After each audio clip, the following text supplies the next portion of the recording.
My name is Abraham Great and welcome to this platform. Here you will learn how to connect the dots. This dot has the proclivity to move you into action. You actually have to do something about it. It has the proclivity to move you into action. Now, today I want to talk about how to raise boys for a glorious destiny. How to raise boys for a glorious destiny. Parenting is one of the most rewarding assignments that anybody in life would ever be given. We are given the responsibility of raising our kids, our children. And by the way, I'm fond of not liking to call children kids because of the fact that the actual definition of kids is goats. Your children are not children of goats. So it doesn't really mean anything that much in English language, but just personal philosophy, I would rather call my children rather than kids. So when people say to me, how are the kids? I say my children are fine. It's just my response. It's my personal philosophy. You can imbibe it and you can overlook it as it were. But children are delicate, and I always say this. Raising girls are delicate, but raising boys, they are tender. And I know you would think it should be the other way around, but boys are more tender and girls are more delicate. It may mean the same thing to you, but you need to take a lot more care about raising boys. I think I'm going to try to restrict my topic on this subject to only how to raise boys, because I only have boys. I have 4 boys, 4 wonderful boys. Well, in raising boys, here are some of the things. And at this point, as of the time that I'm recording this video, my first boy will be actually next week. My first boy will be 17. So I've been at this game for a while. I know boys. But the real premise of this video or of this recording is I look at how I was raised as a boy. And for a person or for a man or for a young person who I stopped living with my parents since the age of 12, there are events that happened in my life that necessitated that I be taken away from the family house, and that meant I had to be, first of all, kept away, and then later on live with relatives, and then later on live alone. So I've been alone for since my teenage, and now, I'm almost 45 years old. And I look at my journey as a young man from a boy, how I raised. There are certain things that I wish that, I had someone to have helped me through as a boy that would have made my life a lot better. But in the same vein, when I look at the bulk of it, the 12 years that I lived under the roof of my parents, the things that I learned actually sustained me when I started living alone from about the age of 13.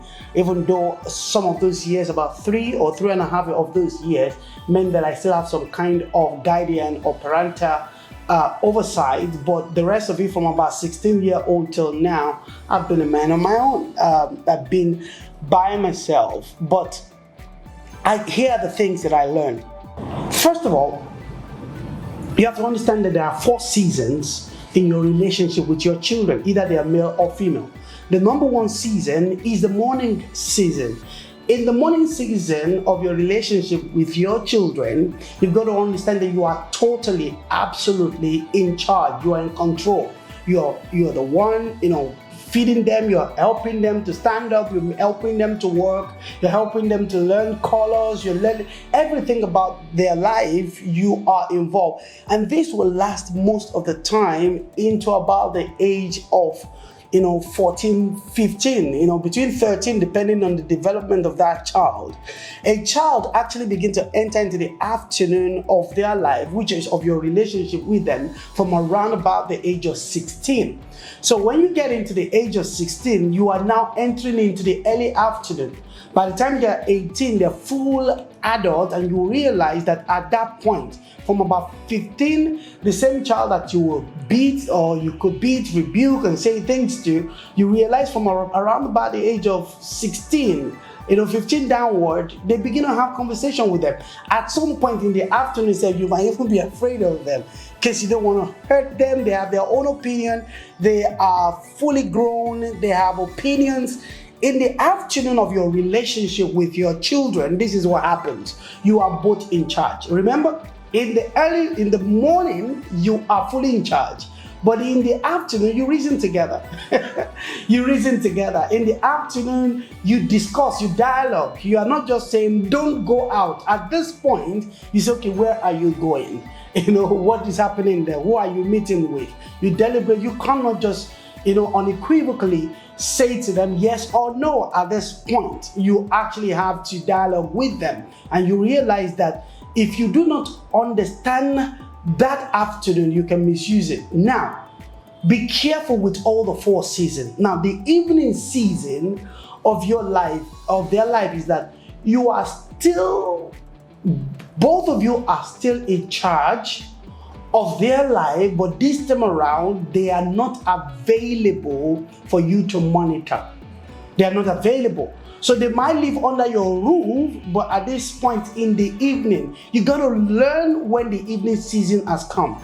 In the afternoon, you still have the same time and everything, leverage on them. You see them all the time, but you just realize that under your roof, their attitude is changing, their personality is changing, and most of the time, they are beginning to form, develop, mature, and things are happening to them that you must notice, and you will see that from the way their attitude, their character, the way they play with people, the way they withdraw, and stuff like that. Now, but the evening period you must be careful of this evening period.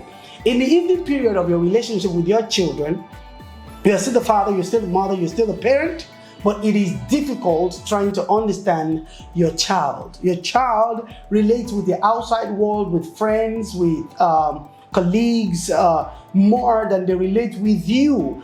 At this point, you've got to be sensitive, allow them to grow.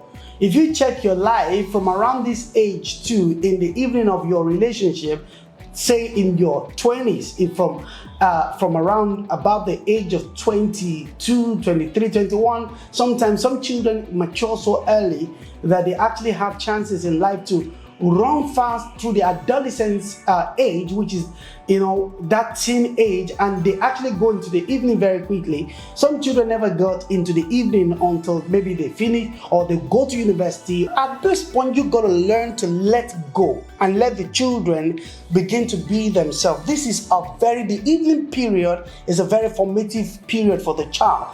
At that point, what you've done in the morning and the evening, in the afternoon rather, should count in the life of your child. It should count a lot, and it should make a lot. And the thing is that you've got to have faith. Don't have fear.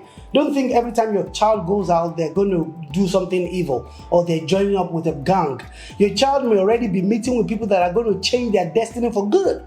But if you're also not careful, if the right things that I'm going to discuss now are not in place in the life of your child, is also very detrimental. It's also very careful, because at that point, everything you've done in the morning and the afternoon can be destroyed by just one person that comes into their life. My prayer is that will not be your portion.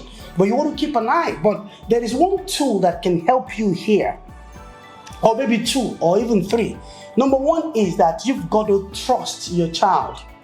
As a father, one of the things that I realize is, at some point, particularly with my first child, I did not understand the issue of trust, because I love so much that I want to protect. But in a way, you may have a very wonderful, brilliant, very, very respectful child who knows what they are doing. But in some of the cases, so in my case, I use this as an analogy. I accused my child of something, and that really hurt him. It really, really hurt him. And one day I was having a conversation with him, and I sat him down and I said, let's talk through this thing. And he said, Dad, do you know what hurt me the most? That you would think that I could do this. It really hurt me. It means you don't know your son. And that really got to me in the inside, that no. I apologized to my son, and I realized that with him and his brothers, God has really helped us to raise wonderful children. And there is no point to be overly scared or what steps they might take. The truth is that they might make some mistakes as parents. You will be there for them, to guide them, to help them, but let them fly like a bird. At this point in the evening of their life, let them fly. The evening period is not the afternoon period. The afternoon period, they are still with you. They're still in secondary school. They're still trying to go to university. They're still there. You are still both in charge. You need to make those decisions. So don't mistaken a child that really fast to grow. When they get into the evening of their life, there will be legitimate reason. You will know that there is legitimate reason for their unavailability. So it's either they're trying to get an admission into school, or they are now in school and they're fully there, or they are working and they spend most of their time there. So you got to understand, and as a parent, this is in the evening you begin to withdraw. You begin to withdraw from the life, not from the life of your child, but from their head. You begin to let them be. You cannot be in their face all of the time. You cannot always want to be in control. At this point, let the man in this boy grow, or in the life of this child, let the person grow. Now, the final stage of your relationship with your child is the is the night. The night season of your relationship with your child is the most delicate one, because how you spend your morning, your afternoon, and your evening with your child, this time around, in the night of your relationship with your child are in control of you. At that point, you can't say, don't go out, Smith. Don't do this, Cynthia. You can't do it. It's not that. That's not that. At this point, they have a family of their own. They have responsibilities of their own. As a matter of fact, they are the one that said to you, Dad, you know what? You're not buying that private jet. We're doing the other one. That's what my sons will say to me. Dad, let's not buy that private jet. Amen. So let's do this other one. Let's go to buy it from this one. They'll say to you, no, Mom. You're not going to do that. Or no, Dad, you're not going to do that. Dad, I'm calling a doctor. This is what you need to do. You need to have 1 week. You're not coming to the office. You're not being part of this business. We want you to be away for 3 months. We've decided. Your children at the night season take control of your life. You got to understand that there will be a point in your life that you will grow and your strength will not be as it was when you started having those children.